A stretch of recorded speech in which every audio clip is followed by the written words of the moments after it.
So with that, who needs remote production? Well, honestly, just about anybody doing production, anybody doing normal video production, people doing corporate work, people doing sports teams, house of worships, they're all finding ways and needs to do remote production.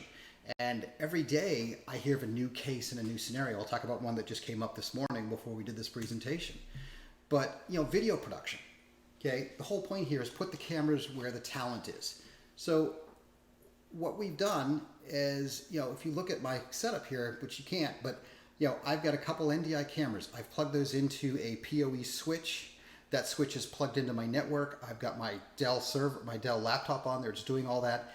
And now I'm doing a live production remote. So I can bring the cameras to where the talent is and do the production. I can then also send these feeds to remote roles. So like I talked about, you can have somebody that then sends out a multi-view to somebody that just wants to monitor that, or you can send it to the guys actually doing the production. Another scenario that we're talking about now is people being able to use this to send edits. So they're doing remote editing on their Avids using the HPZ systems, and they're using the HP viewer. They're sending the edit that way, and then they're using NDI Studio Monitor. They're using Bird.Cloud to send the NDI output to the remote location so they get pristine, high quality video playback. So lots of scenarios in that. We've also got people looking at using this in video production, the secure, reliable transport aspect of it, to kind of lock down NDI, because one of the biggest problems with NDI is once it's on your network, it's everywhere. But now we've got people that are using this secure, reliable transport to kind of send it within a facility, but from endpoint to endpoint on their own separate VLANs, making sure that nobody can snoop in on that NDI feed. So that was a new one that came up this morning.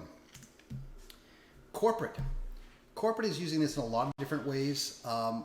Sales kickoffs. If anybody's in sales, you've probably been to one.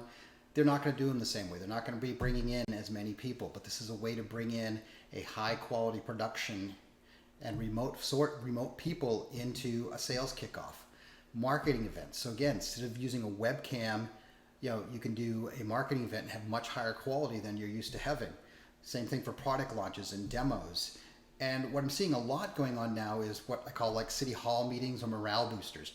I know, for instance, Telestream was doing this for a while. They would have a weekly lunch with, I think it was Dan Castle. They would have a weekly lunch where he would just do a Skype talk with everybody. But now you've got companies that are trying to bring it in better. They don't want to just do Skype. They don't want to do that video quality. They want to bring it in and really engage their employees and make them feel like they're still part of the company and part of the team. So all kinds of interesting aspects in the corporate environment.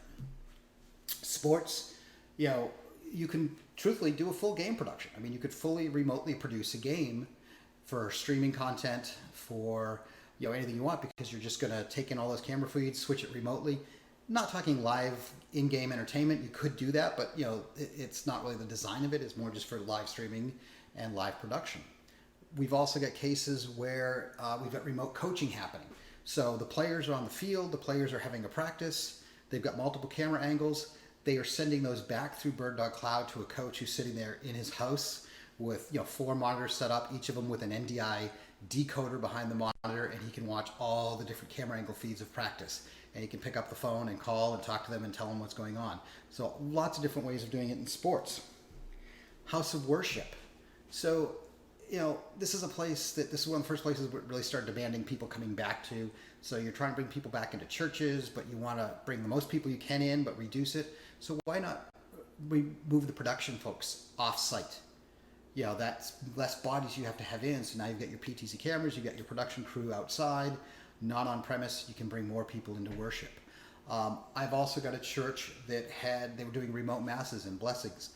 They had a kit following a bishop, as he was going from church to church under his domain and doing, blessings there and things like that. So they're not bringing him in. They're going to his house. He's doing the blessings, and they're bringing his video feed into the church for the events.